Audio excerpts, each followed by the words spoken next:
Jack's pampered girlfriend threatens to break up for the 99th time. He handed me the divorce papers. Emma, just sign them. It's only to pacify the little one. Once she calms down, we'll remarry. My heart turned cold as I decisively signed the divorce agreement. The onlookers marveled. Jack, you're really something. You've got your wife completely under control. Share your secrets for taming a wife with us, bro. Jack smugly stubbed out his cigarette. She loves me to death. For me, she'd willingly be my dog. Laughter erupted behind me like fireworks, illuminating the disgrace of my 10-year marriage. That night, he brought the young girl home. The girl's pleading voice, like a little rabbit's, echoed throughout the night. I picked up my pre-packed luggage and turned to leave. The housekeeper tried to stop me, but Jack looked at me with contempt. Let her go. She's nothing without me. Does she still think she's that Triple Crown winner from back then? He kissed the young girl's face spitefully, his eyes fixed on me. The next day, the whole city was betting on which day Jack's disobedient ex-wife would come begging back. But what they didn't know was that my best friend Sophie, a famous director, was already waiting for me in a stretch limo outside, ready to take me to Cannes. This time, I was really leaving. Seeing that I wasn't jealous, Jack hurried after me. I waited silently for him to speak, but he just grabbed my suitcase. Emma, the little girl's dream is to become an award-winning actress. She wants to see the trophies. Bring them out for her to play with. I glanced down at my fingers, which couldn't bend due to injuries from filming. The price of becoming a Triple Crown winner was the pain throughout my body. He knew how important those trophies were to me. He also knew I would definitely take the trophies when I left, yet he deliberately tried to stop me. Seeing my silence, he frowned impatiently. Aren't you tired of looking so miserable all the time? It's bad luck. Just tell me, how much? Is $100 million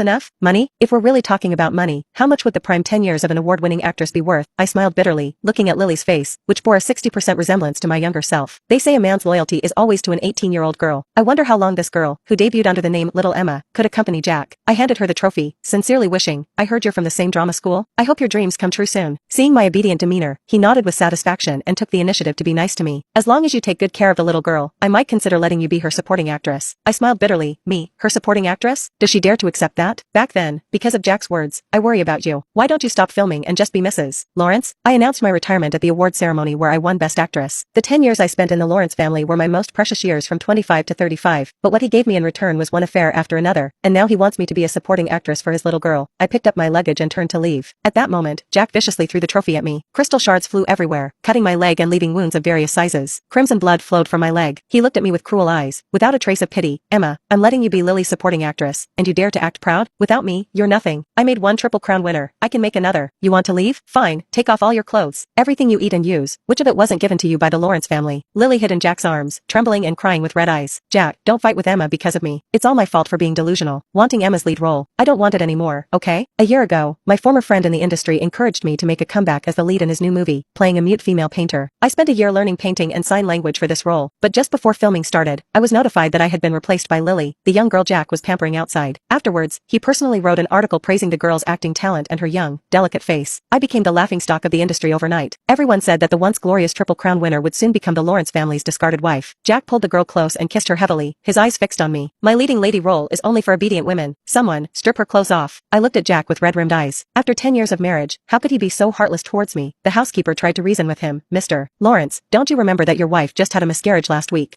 But he became even more irritated. Who asked for your opinion? Strip her. The servants around us looked at me and Jack, hesitating to act. I took off the suit jacket over my silk dress and the red-soled high heels on my feet. The shoes fell to the ground with a dull thud. Is this enough? I turned to leave, but he tore my dress. You have to leave this dress too, including your underwear. I looked at Jack in disbelief. I bought these clothes myself. They have nothing to do with you. He sneered. You bought them? You've been a housewife for 10 years. Where did you get the money? Strip her naked. The servants swarmed over and stripped off my remaining dress. I struggled desperately, but they kicked my stomach hard. Blood flowed from my body. I hugged myself to cover up, biting my lip tightly as tears fell uncontrollably. He held Lily and looked down at me. See? This is what happens when you don't obey. Lily wrapped her arms around Jack's neck and kissed him. Lily is the most obedient. I'll never make Jack angry, unlike some people who don't know what's good for them. Jack's Adam's apple bobbed, his eyes full of desire. He picked up Lily, and the girl's surprised cries came from inside the room. The housekeeper looked at me with sympathy and took off her coat to cover me. Miss, this is really too much. I buried my face in the coat and finally broke down crying. I never thought that in this home where I had devoted 10 years of my life, the only one who would give me a shred of dignity would be a housekeeper I had known for less than 3 months. Wearing the housekeeper's uniform, I walked barefoot out of the Lawrence mansion. Not far from the door was a parked stretch limo, my ticket to a new life. I hurried my steps towards it, but was forcibly dragged back to the Lawrence house by a group of people. It turned out that Jack and Lily had been playing too roughly. A fallen red candle had ignited the bedsheets, burning the girl's arm. Lily looked at Jack with tears in her eyes, pitiful and delicate. Jack, my arm is burned. How can I be the leading lady now? You have to think of something. I stared at the dense red marks on Lily's body and the scattered dog leash, whip, and red candles on the floor. So this was what the usually calm and controlled Jack liked in private. I smiled bitterly, my heart aching. Lily noticed my gaze and, whether intentionally or not, twisted her body. A rabbit tail fell from the bed. She covered her mouth apologetically. I'm sorry, Jack really likes little rabbits. Sister, you don't mind, do you? After all, you're older now and can't play like this anymore, right? I looked at the girl's face, so young it could drip water, and her smug expression. Unfortunately, she didn't understand that no one can stay young forever. I found this farce utterly boring and checked my watch. Jack, did you drag me back just to watch the show? I have urgent matters to attend to. I don't have time to play house with you. Jack angrily grabbed my hand, his face arrogant. Who said you could leave? You really think I can't let you go? You're thinking too highly of yourself. I brought you back to borrow your skin for Lily to use. I stared at Jack in disbelief. Do you know what you're saying? What right do you have to harm my body? Jack bent down, his eyes full of cruelty. You're just a dog I raised. How dare you talk about rights? Lily's body is delicate and can't be marked. We can only use your skin. Dr. Young, proceed. A group of people rushed over to hold down my hands. I struggled desperately, no, but the needle mercilessly pierced my skin, and I gradually lost consciousness. When I opened my eyes again, everything was white. The smell of disinfectant stung my nose. Excruciating pain came from my arm, and fresh blood seeped through the white bandage. I let out a hiss of pain. Hearing my movement, Jack looked up from behind his laptop. He pushed up his gold-rimmed glasses. You're awake. Feeling better? I hired the best plastic surgeon to do the skin graft for you too. Rest well for a few days, and you'll be able to leave the hospital soon. I struggled to pick up the water glass on the table and threw it at him. Who gave you permission to touch my body? But he didn't get angry. Instead, he held my hand and gently coaxed me. All right, I went too far this time. But I invested $100 million